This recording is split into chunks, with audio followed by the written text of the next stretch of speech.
Off the Ball on News Talk. Future-proof. We often measure space with bigger rulers.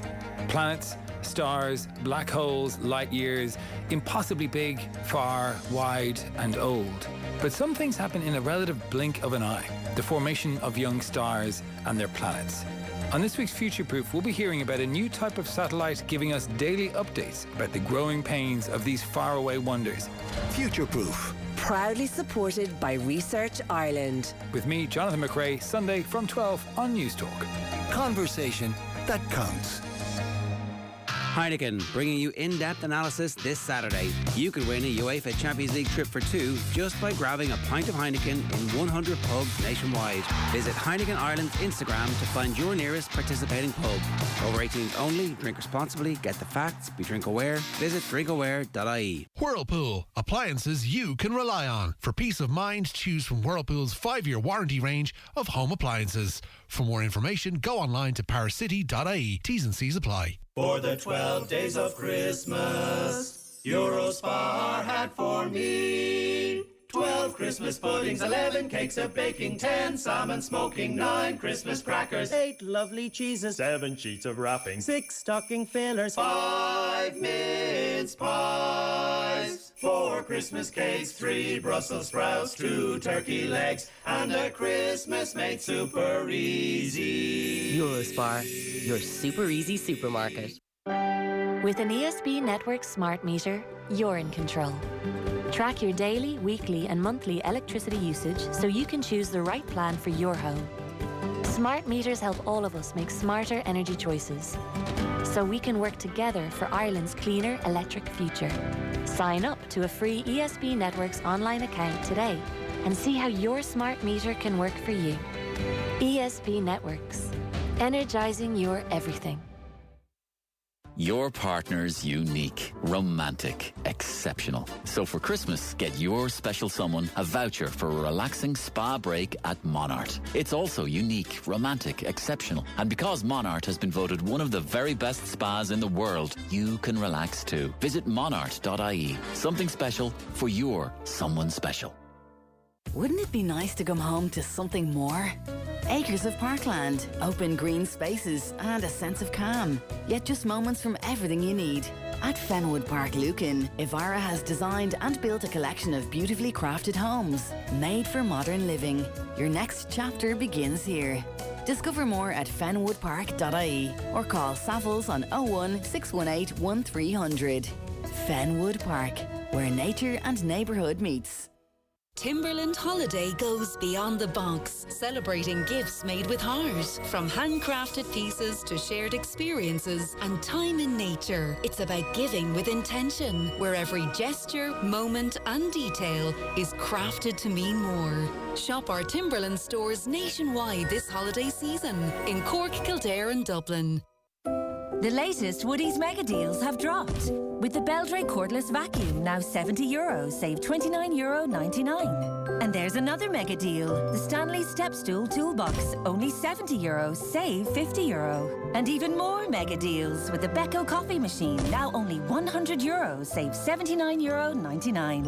But hurry, Woodies mega deals are only while stocks last. Shop in store, online or click and collect. Woodies, we're all homemakers. T's and C's and exclusions apply. Over 10,000 Irish businesses use the All-Go MasterCard to reward their staff. Do they know something you don't? They know that the All-Go gift card is tax-free and it can be used anywhere that accepts MasterCard. They can order a physical or a digital card for emailing to staff, and they know All-Go is a guaranteed Irish company. Get in the know. Ask All-Go. Order now on allgogiftcard.com. All-Go MasterCard is a business-only gift card issued by EML Money DAC and regulated by the Central Bank of Ireland.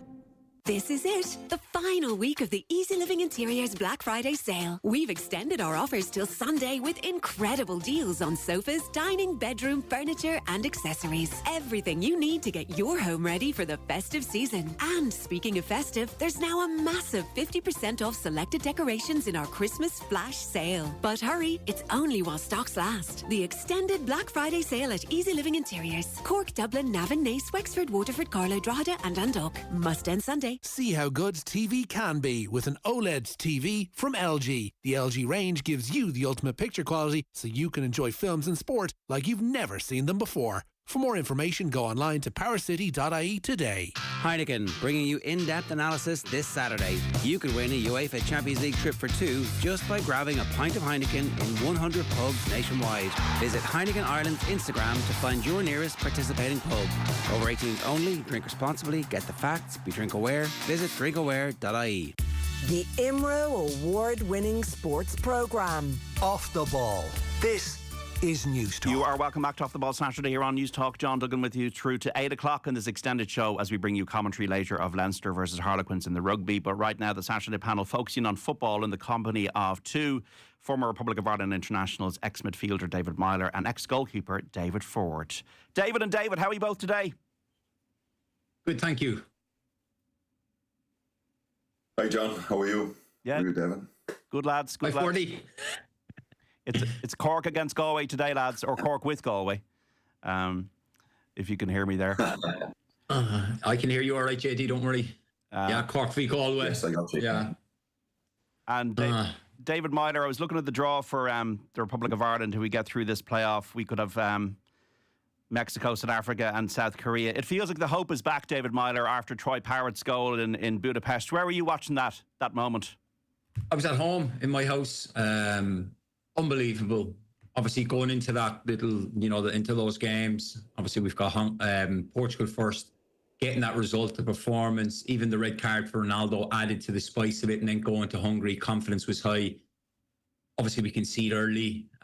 We managed to get back into the game, concede again. You kind of feel it's almost gone and it's done in that little spell after halftime. But then just the belief from the group, and obviously Troy comes up with two massive goals. It was crazy. Obviously, Troy ripped off his top, celebrating. My son was running around the house with his top off. It was just, that's what it's all about, those special moments. And I'm delighted for the group because they've had it. A lot of them have had a lot of tough years. So to come through that campaign, and even with the start, of that campaign, we weren't really optimistic. There was a lot of talk of the manager changing, and then they go and win.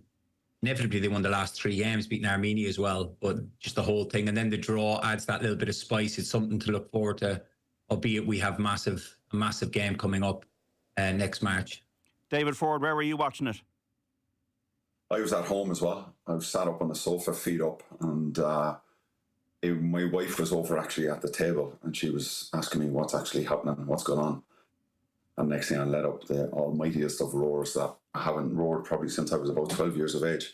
So yeah, it was a magical day. And the pressure that the team were under, the expectations to win back to back that we haven't done against two good sides for quite some time. Now we need to win, I think, 4 in a bounce, and that's the first time I think since '88 or something. So we're up against it. So I think managing our expectations coming into the next 2 games, but the momentum we have with it, and to see Troy score the country's first away hat-trick as well, that's magical. That's amazing stuff from Troy. It's all about creating new memories for children, isn't it, David? And we all remember ourselves as kids getting those memories, and that's what it's about now for everybody who's involved in watching that. And hopefully now in March we'll be able to approach the playoffs and do ourselves justice against Czechia, and then hopefully a home game. Are there do's and don'ts around a playoff? We're both David, so this is going to be hard, JD. I think the hardest part with those playoffs is it's a one-off game. You're going away from home. Obviously, I remember the Denmark playoffs for the World Cup in 2018.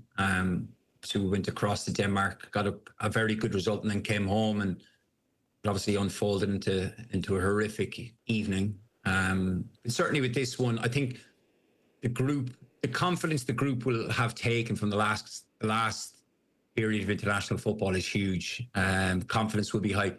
It's almost a shame that the game's not right around the corner, that they've got to wait a couple of months. They've kind of got to go back to their clubs and kind of come down off the high and kind of come back into normal life, where certain lads in your teams haven't been away in international. Some have. There's that you build those bonds in that, those 12, 13 days you're away together. Now it's it's 4 months out from the playoff, but like they'll be itching for it. They'll all be hoping to stay fit, obviously be playing regularly, playing well, hoping the manager picks them. And they've nothing to fear. It's going to be a difficult game, yes. We haven't played the Czech Republic in a long time, but certainly, they've nothing to fear. I think the last 2 performances have shown that they're more than capable of going and getting a result. And it's just now, when you kind of come into those playoff scenarios, it's just one game at a time. I know we'll be eyeing up the home final in a way, but you've got to just take care of business with the first game. And David Meyler, have you been in touch with your friend Seamus Coleman around everything that happened? Briefly. I spoke to him after the Portugal game. Obviously, firstly, it's brilliant to see him back. I think you can see the influence he's had on the group. A lot of players have come out and spoken about that, but it's just the type of player he is, the type of character he is. He's someone you'd want in the change room with you. I did speak to him before the Hungary game to wish him all the best, and I said, you better be playing. And he made a joke to me, said, I'm 37 now, I won't be playing 2 games in 4 days. And I said, well, I'm not watching if you're not playing. But hold and behold, the team sheet came out and he was playing, so he was lying to me. But no, it's brilliant, even for him, just the opportunity to play in a World Cup, yes. But I think for someone who's had a career like himself, it would be the fitting end to his Ireland career to get that opportunity to play in a World Cup. David Forde, I'm sure you've been watching Caoimhín Gallagher's progress with a lot of interest as a former Irish number 1. He is really flourishing right now. Absolutely. Personally, I believe he's the best keeper in the Premier League at the moment. His stats in the qualifiers, he's been the best goalkeeper through that whole process. And he's an amazing talent, he's amazing ability, and plus he's so young. One thing I do look at, and I kind of scratch my head about it, and I wonder why Liverpool, I know why he wanted to leave to go and play football, but why Liverpool actually let him go. If I was Liverpool and I was then, I would have actually made him my number 1. Just with Alisson's injuries and a couple of knocks that he gets, and he's getting to that age now as well, so that was an interesting move, and it shows you the type of player and the type of man that he is, that he was willing to go to Brentford when he probably could have looked at it and gone, right, I can get probably a European club here, a top club. Not saying that Brentford aren't. They're doing amazing stuff with Keith and a phenomenal club. However, he did go and take that choice to go to Brentford and stuff, and he's been excelling this season. And I thought he was magnificent in both games, and he's been, for me, this Ireland's player of the year this year. And David Forde, what is he getting right as a goalkeeper? What is he doing well that you're seeing? He's really getting that thing right. Is it the shot stopping? Is it the positional awareness? Is it just commanding the area? What's he doing right? What he does, he's a great ability to make world-class saves at important times and important moments in big times of the game. Whether the game is either still within reach or we're holding on to a lead, he always seems to come up with a big save, a big match-winning save, and those world-class saves. And that itself is an art. That's not something that you just teach or you just learn. That is a skill, and that is an ability. I feel he does that really, really well. And one of his greatest strengths is his calmness, his composure. He's so composed. He's so in control of what he's doing on the field of play. So yeah, he's a joy to watch as a fellow goalkeeper. And Aston Villa leading Arsenal 1-0 at the moment in the Premier League. David Meyler, Keith Andrews, obviously as an Irish international, somebody you must be following with interest given what he's doing at Brentford as manager there. He seems to be getting things right. He's stabilised any kind of maybe talk around the fact that they could be struggling with Frank gone, with Wissa, Mbumo and Tony gone. Yeah, and when you list those names out, JD, and you think it's Keith's first managerial experience, he's done a phenomenal job so far. Brentford have been extremely competitive in games.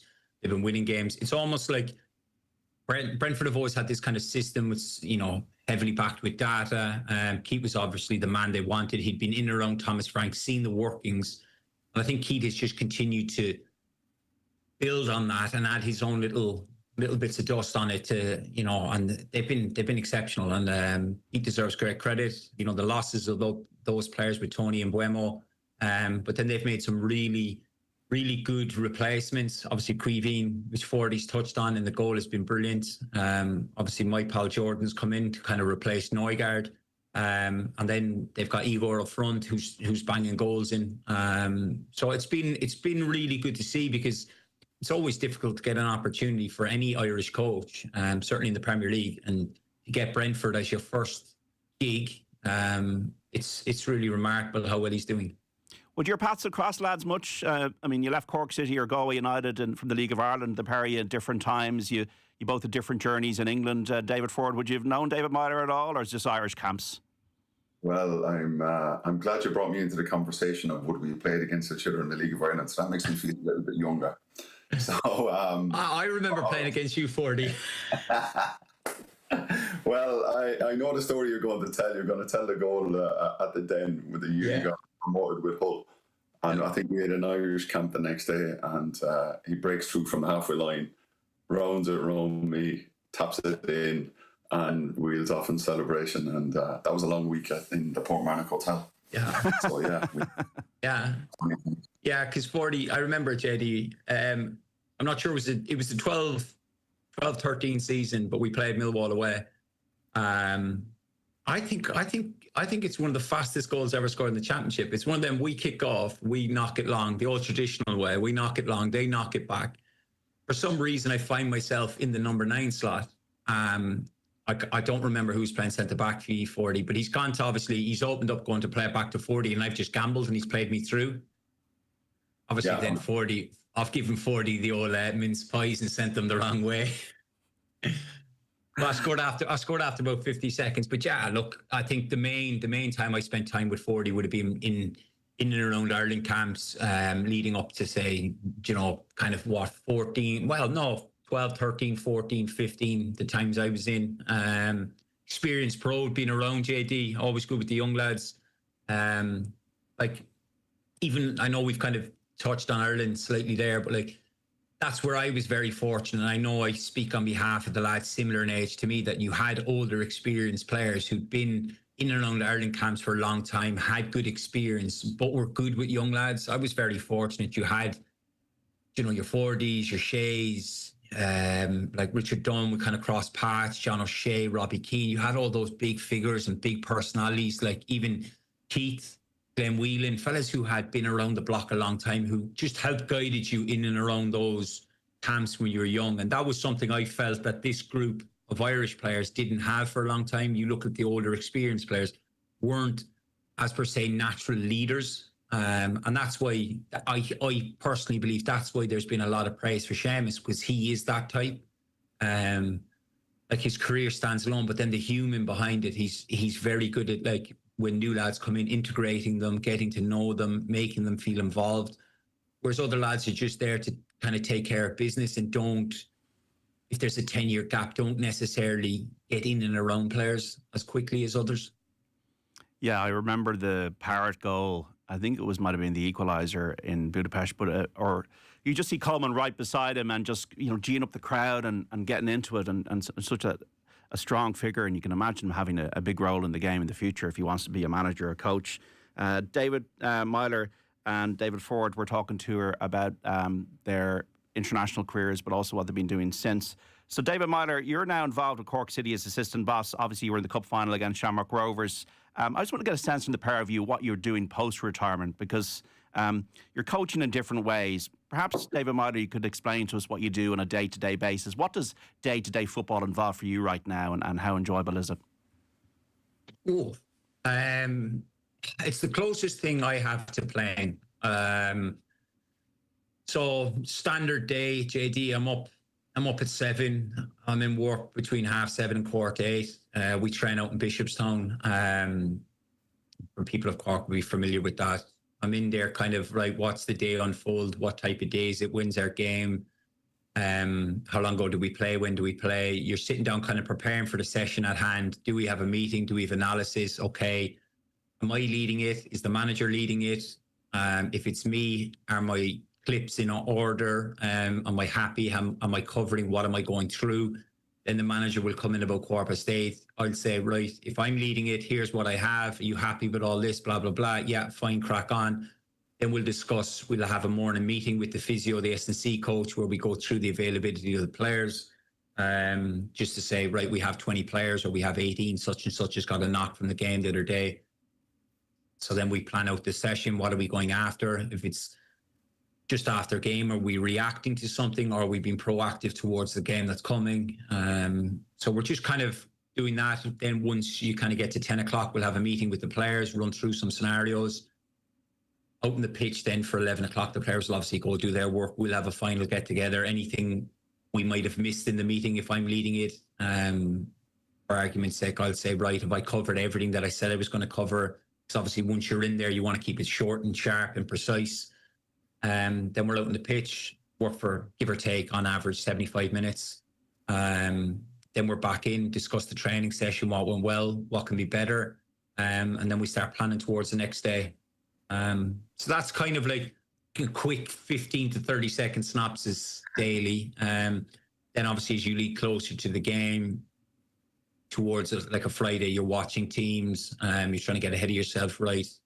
What are we going to show the players? What do we need to show them?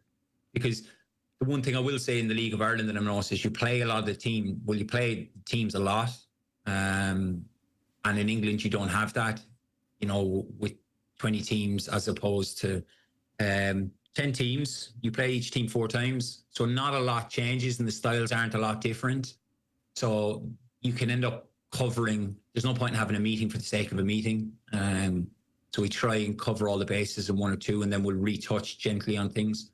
That's more or less it, really. And how does it differ from being a player? I mean, when you're a player, you're responsible for yourself and you're obviously your own body and your own skill set. But then when are you able to switch off? I mean, how have you managed the switch off part of it, the family part of it? Well, my wife and kids are still in England. Yeah. So that part is different. I'm so used to obviously finishing work, rushing to the kids' activities. My kids are 9 and 6. They're doing so much.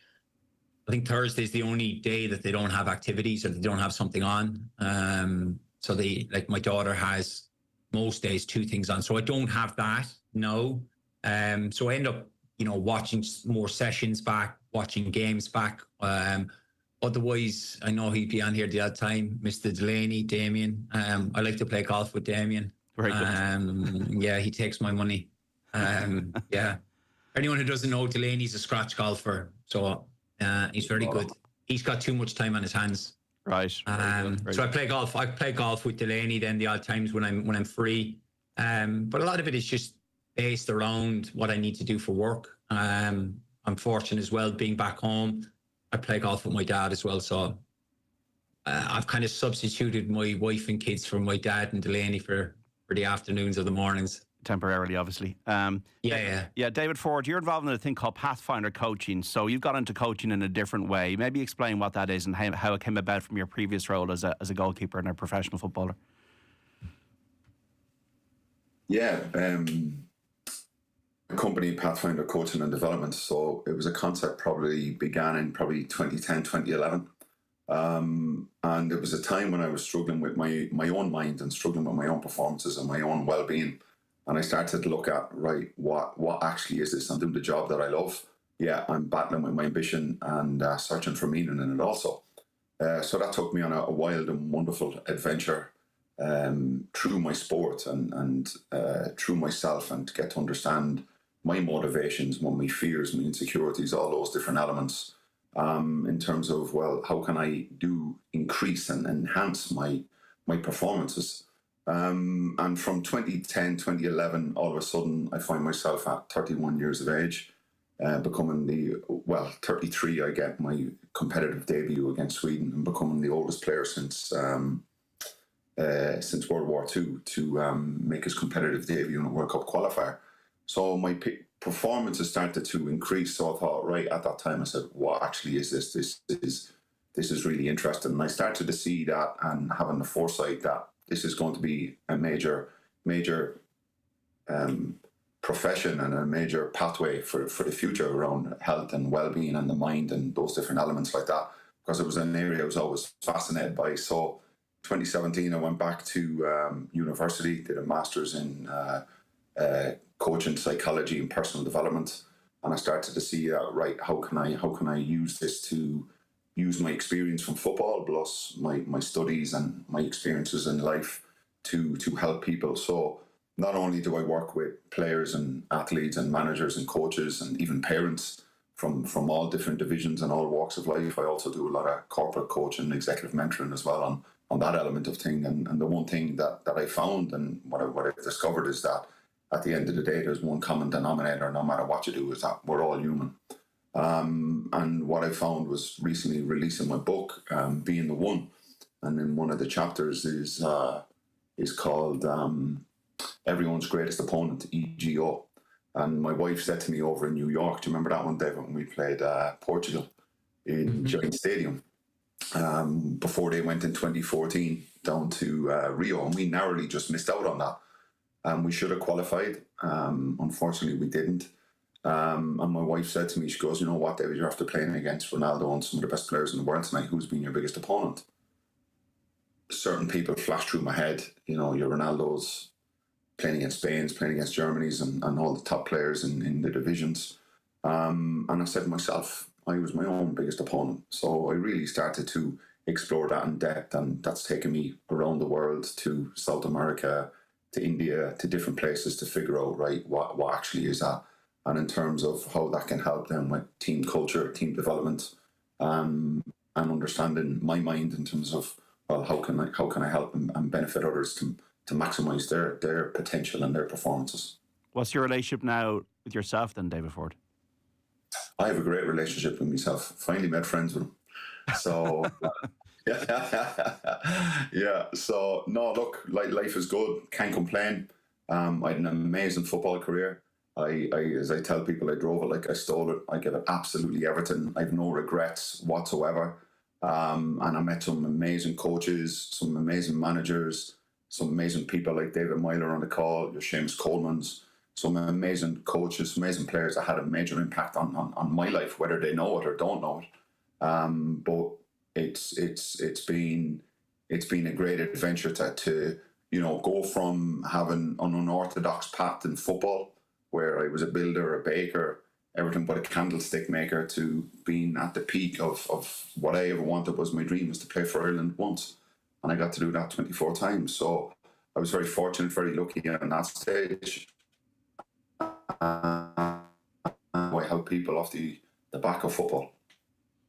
And David Meyler, I mean, we sometimes look at footballers as, well, they've got great lives, they're earning a lot of money, they're playing in front of thousands of fans and doing what they love for a living. But as David Forde has outlined there, the mind is something you have to manage as well, and we're all human, whatever you're doing. Yeah, and the mind is fascinating. Like it's even listening to Forde speak there, it's fascinating. Like the journey he's gone on himself, and a lot of players don't do that. They don't kind of dive in and actually explore their own mind, what makes them tick, whether that's your routines, your structures, what upsets you, what annoys you, what makes you happy. And it's such a common thing now. It's obviously a lot better than it was, where mental health has been spoken about, and I think the resources are there. A lot of clubs have psychologists, where it wasn't like that many years ago. Like someone I worked with, Mike Caulfield's in at Brentford. He's got his famous bench that's become very popular, and it's I still speak to him to this day. And it is something that footballers struggle with. From the outside, you look at a lad. Well, what could be wrong with a fella earning £100,000 a week? But in my experience, the more money you have, the more problems you have, and it can be a very lonely place. And players need help. They need people around them. They need a good support network of people they trust, and people who have their best interests at heart. And there sometimes can be problems with that, with people with their intentions and how can they get something out of this. But even just like the stuff, like listening to Forde there, I knew he was in a bit of it, but to hear him talk about traveling the world and obviously going into corporate, it's now growing, and it's obviously more popular, and it's only for the better of people, because we all have our own struggles. It's how we deal with them and how we come through with them.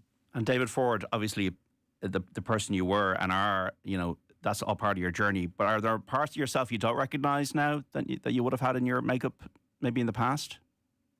No, I see the parts of what was possible and the potential that was actually there, but just afraid to step into it, and for me in that space was always a difficult one, because battling with self-esteem and self-worth, and people used to say to me, well, I never really recognised that, you were Ireland's number one at one stage, the senior players or the young players looking up to you, you had your times, but inside of it all, as a goalkeeper, it's a lonely position and a lonely role, and understanding that side of and that support.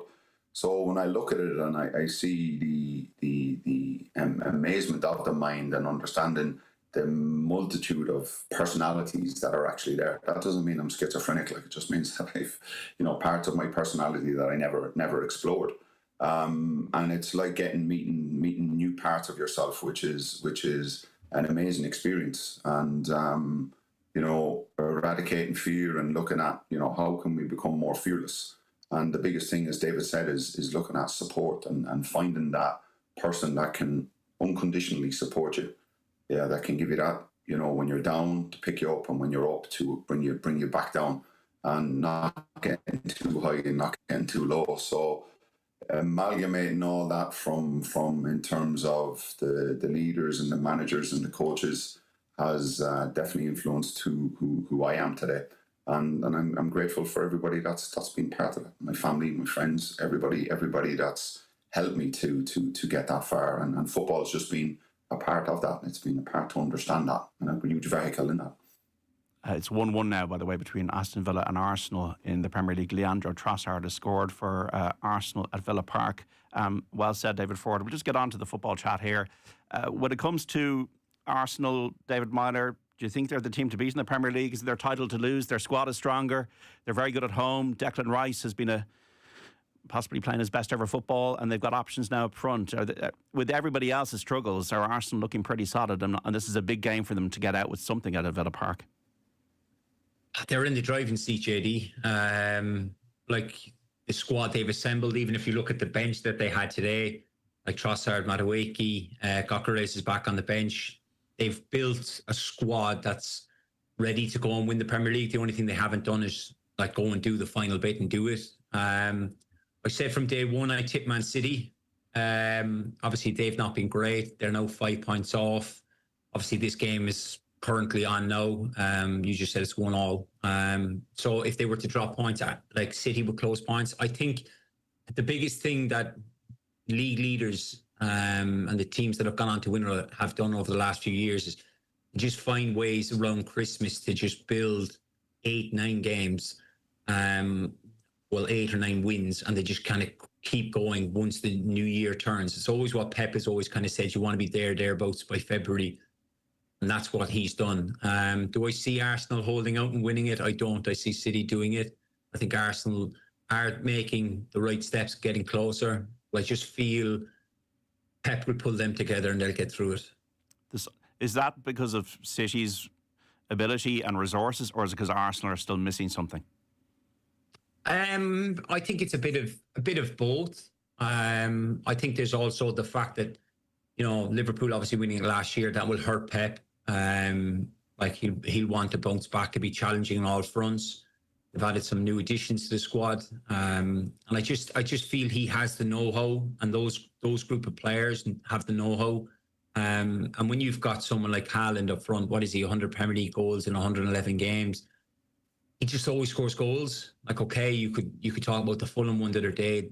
They were just cruising City, and then all of a sudden they concede loads of goals, and it's like it makes the game seem a lot closer. But they just have the know-how. And Arsenal, it's that final stage. It's just getting over the line. Do they have what it takes? All signs so far in the season. What are we now? They're their 15th game in. They've shown that they're more than capable. But they've been thereabouts the last few seasons. It's just taking that next step. They bolster the squad. They look really good. Their defence is solid. They're conceding less goals. But it's the final bit of the know-how, how to get across the line.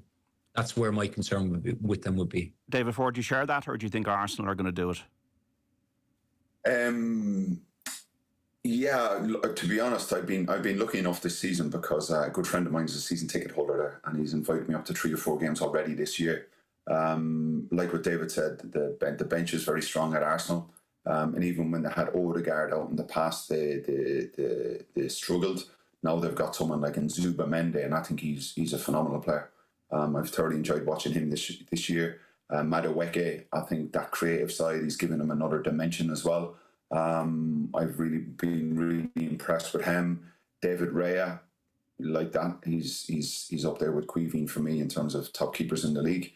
They keep a lot of clean sheets. They're very good from set pieces and defensively and offensively.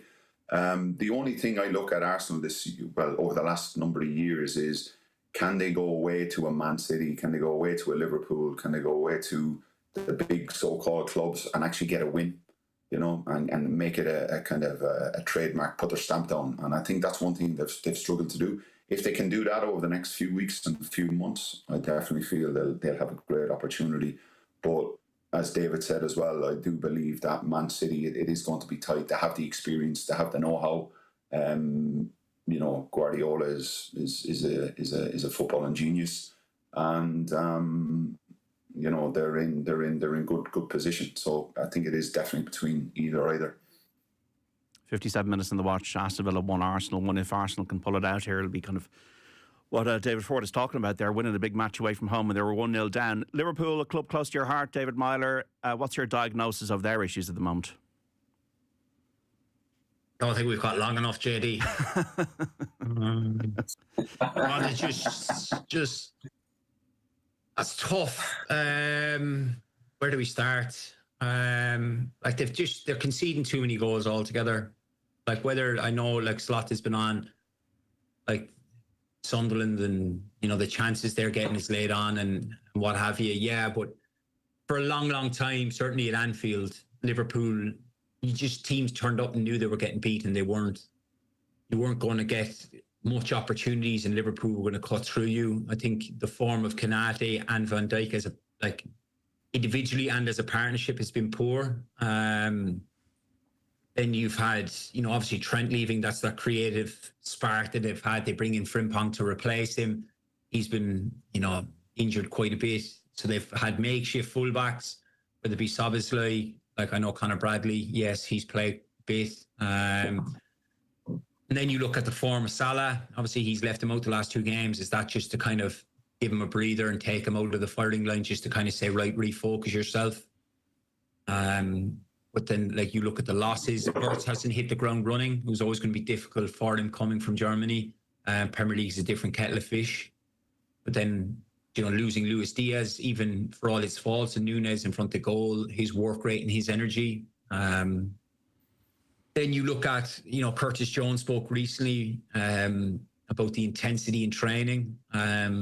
Obviously, under Jurgen, I was privileged enough to watch some sessions. The intensity every day was 100%, it was full throttle. Slot does things differently, which is fine. He's the manager, but you can see that they've almost lost that little bit of bite and dog in them, where they hunt teams in packs and they don't give you an opportunity. Now I find when teams come to Anfield, they're able to knock the ball around a bit too easily. That's never been the case. And I think they've just kind of lost that little bit of identity which they had. Yes, I understand that's Jurgen's group of players, or that he had and his time, but certainly under Slot, they need to get back into that, squeezing teams, the life out of them, but then at the same time being better at the back and conceding less goals. It's far too many. But that's a quick synopsis, JD. Yeah. It's not been great. The results haven't been good enough. The performances haven't been good enough. Look, they were brilliant last year. And I've left one final part out, which is the massive one, is obviously the loss of Diogo Jota. It's easy to point to other things, but that is a huge effect on the change room. And with any part of grief, with any person in life, we all deal with it in our own way. Some deal with grief immediately, some it takes time. But for those players coming into the training ground every day, it's a reminder of, they've lost a teammate, a friend, a brother, someone they shared a lot with. And it's been very difficult for them. I just hope that, I imagine the support is in place for those players. I just hope that they're going and speaking about it and trying to, help themselves deal with the loss of a teammate and a friend. Yeah, no, well said. David Forde, when you look at Manchester United, I suppose the other club that are hugely supported in this country, they spend a lot of money on forward players. They don't have European football to worry about. There's a lot of time for Ruben Amorim to spend with the players at the training ground. Do you think they're going to get there? I mean, getting there might not be Alex Ferguson, but getting to a place where they're a competitive team again. Or are you a bit more worried if you're a Man United fan, David Forde? Well, to be honest, I'm a Liverpool fan, like David, so I take great pleasure in talking about Man United. But it's amazing to actually see what has actually happened to Man United over the years. I think probably in the 80s what year was it that Arsenal beat Liverpool 2-1? 89. Yeah. 89. Yeah. And Liverpool went on that 20-year, 30-year bit of a spell. The interesting thing about it was Liverpool was always in the kind of top four or thereabouts within the European positions. And now you're looking at United, being mid-table, bottom half of the table over the last number of years, and a lot of problems and a lot of issues. There's so much that you could speak about the club in terms of what the problems and the issues are. There's massive debt hanging over the club. You look at the stadium, they're saying the stadium's in disrepair, all those different elements. And then the managers coming in, and off the back of the legacy of what Alex Ferguson and that team had actually did in terms of that success. That is a massive weight to actually carry when you go into a club. So they're probably being victims of their own success. And you see Amorim, the job he did at Sporting and stuff. I definitely feel if he gets time and he gets it right, they will do well. And you've seen, it's just the inconsistency at the moment. They lose, they kind of win, they lose, they draw, and it's just totally not what you'd expect from what Man United sides would have been in the past. We see the Champions League this week. We have Inter against Liverpool, Chelsea away to Atalanta, Spurs at home to Slavia Prague on Tuesday. Then on Wednesday, Arsenal away to Club Brugge, Newcastle making the trip to Bayer Leverkusen, Real Madrid up against Manchester City, which they've had so many ties in recent years, which have been fantastic games, but maybe Manchester City are not at the level they were in 2023 at the moment. Maybe they might get back there. And obviously Rodri's been injured and he's been a big loss for them. Are you enjoying the league format, David Meyler? I mean, when Paris Saint-Germain played in the final last year, they were sensational with the wingers. And look, do you see it as a European club that is not a Premier League club maybe doing it this season? Or can you see an Arsenal or a Manchester City or even a Liverpool challenging again? I think it's so early to try and call. Inter Milan have looked very good in the Champions League, and obviously, as you said there, they're playing Liverpool very soon. So, Inter Milan will fancy themselves. The Italian clubs have always had good history in the Champions League. Obviously, you can't go against Bayern Munich. Real Madrid are the kings of Europe. Barcelona and the Flick look better. I know they've had some difficult moments there recently, but it's just the new format, I think, just throws out the odd spicy game that we all look forward to. We've had some dead rubber games over the years, certainly when the bigger teams have had those groups where they're playing two lesser clubs and they kind of just dwindle through the group. And you kind of get to those points on a Tuesday, Wednesday night when you're trying to watch that there's no real matchup that you're looking forward to. Now this format throws out great games. It is different, obviously, with the top 8 going straight into the last 16, and then the rest of them 9 to 24 playing the little playoffs against one another. So it does shape up when we get thrown these games. So there is exciting. You say was it Chelsea? I know Arsenal played Bayern not so long ago, which was a fantastic game. So there's always good matchups. And I think in this early part, it doesn't give away too much. You see PSG just scraped through at the start of the last one, and then they just built on their season and go and kick on.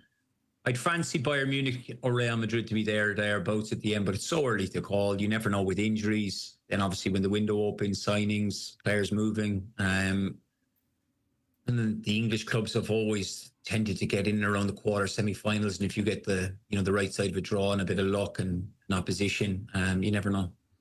we got to kind of wrap it up. David Forde, the best luck with the coaching, with Pathfinder. You got a busy run up to Christmas, or are you going to be hitting the ground running in January?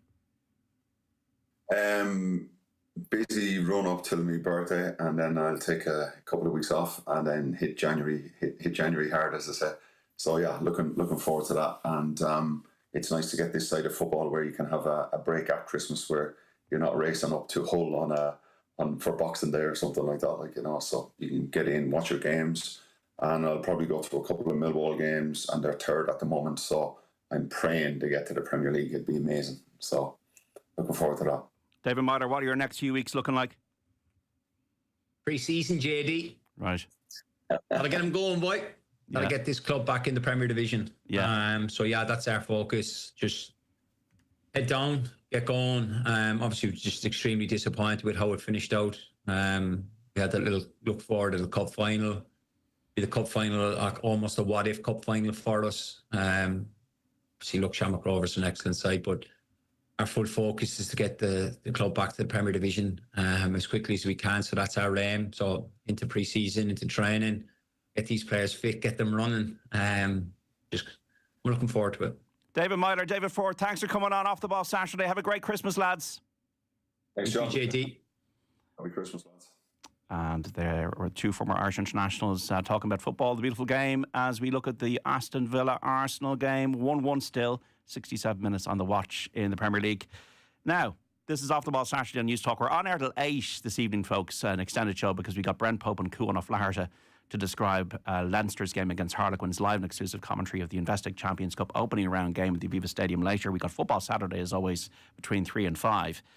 The legendary sports writer, the great Con Houlihan, was born 100 years ago today. So we got a bonus panel between 2 and 3 coming up as we discuss his life and his work with journalist Roy Curtis and historian Donald Fallon. It's coming up after the news. Stay with us. This weekend on News Talk, we're looking forward to the goal